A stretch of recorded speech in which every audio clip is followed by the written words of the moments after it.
Assalamualaikum warahmatullahi wabarakatuh. Bagaimana kabarnya anak-anak? Semoga sehat selalu.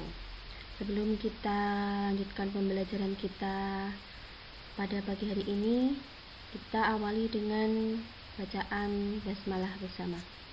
Bismillahirrahmanirrahim. Rabbi zidni ilma warzuqni fahma. Amin. Kita lanjutkan materi kita pada pagi hari ini, yaitu tentang surah Abasa. Ya,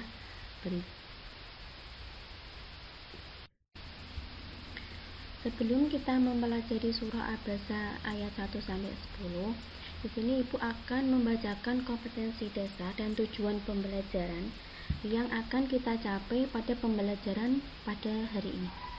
Kompetensi dasar yang pertama adalah memahami isi kandungan surah Abasa ayat 1 sampai 10.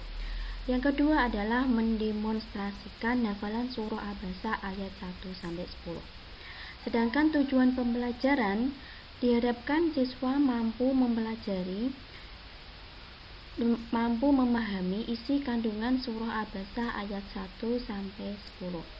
Yang kedua, setelah mempelajari surah Abasa ayat 1 sampai 10, diharapkan siswa mampu menghafal surah Abasa ayat 1 sampai 10. Nah, sekarang kita simak bersama bacaan surah Abasa ayat 1 sampai 10. A'udzu billahi minasyaitonir rajim. Bismillahirrahmanirrahim. Abasa wa tawalla. An ja'ahul a'ma. Wa ma yudrika la'allahu yazakka. Yazakkaru fatanfa'ahu dzikra. Amma man istaghna fa'anta lahu tasadda. Wa ma 'alaika alla yazakka.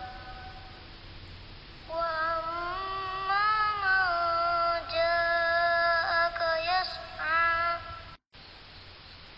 wa huwa yakhsha fa'anta 'anhu talaha. Nah, setelah tadi kita sudah mendengar lantunan surah Abasa ayat 1 sampai 10, sekarang kita mempelajari isi kandungan surah. Dalam surah Abasa ini, Allah menawarkan koreksi berbentuk teguran yang sekaligus menunjukkan pengajaran langsung yang disampaikan terhadap Nabi Muhammad ketika ia sedang memberikan pengajaran dakwah terhadap tokoh-tokoh Quraisy Mekah, bahwa siapapun memiliki hak yang serupa. Saat itulah datang Abdullah ibnu Ummi Maktum yang rupanya tidak mengenali kesibukan Nabi Muhammad SAW. Dan siapakah Abdullah bin ibnu Maktum itu? Beliau adalah anak laki-laki dari paman Khadijah.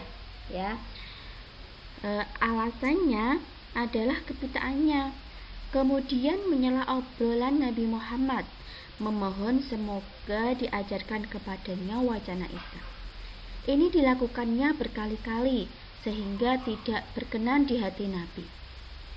Tetapi beliau tidak menegur berlebih menghadiknya, hanya saja menampak pada air paras ia rasa tidak senang. Maka turunlah ayat di atas untuk menegur beliau. Dalam surah Abasa ayat 1 sampai 10 ini, Allah memerintahkan Nabi agar tidak berpaling dari orang yang ingin membersihkan jiwanya, membersihkan diri dari budaya bahasa tercela, dan ingin mendapatkan pengajaran, kemudian tidak terlalu berharap kepada para pemuka Quraisy akan keislamannya. Allah lah yang mau memberikan petunjuk bagi yang diinginkannya. Allah juga menyuruh Nabi semoga tidak mengkhususkan memberikan pelayanan kepada seseorang, tetapi wajib menyampaikannya kepada siapa saja, tidak membedakan kaya atau miskin, pejabat atau rakyat biasa. Sambutan yang bagus kepada orang yang tiba dan memerlukan itu lebih baik dan wajib, sedangkan berpalingnya pada orang kaya yang tidak memerlukan sebab tidak memiliki keinginan pada kebaikan itu tidak layak. Kewajiban kita yaitu mendidik kaum muslimin, terutama bagi yang menghendaki pengetahuan dan pengajaran. Dari penjelasan tersebut di atas, dapat kita tarik kesimpulan yang pertama, Allah memerintahkan kepada Nabi Muhammad agar tidak berpaling dari orang yang ingin membersihkan jiwanya, membersihkan diri dari akhlak tercela dan ingin mendapatkan pengajaran. Yang kedua, tidak mengkhususkan memberikan peringatan kepada seseorang, namun wajib menyampaikannya kepada siapa saja. Yang ketiga, menguatkan persaudaraan, menumbuhkan empati dan kepedulian sosial bagi orang lain dengan memberikan tempat kepada orang lain, terutama saat mencari ilmu, memberikan kelapangan, usaha mencari kebajikan dan kebaikan.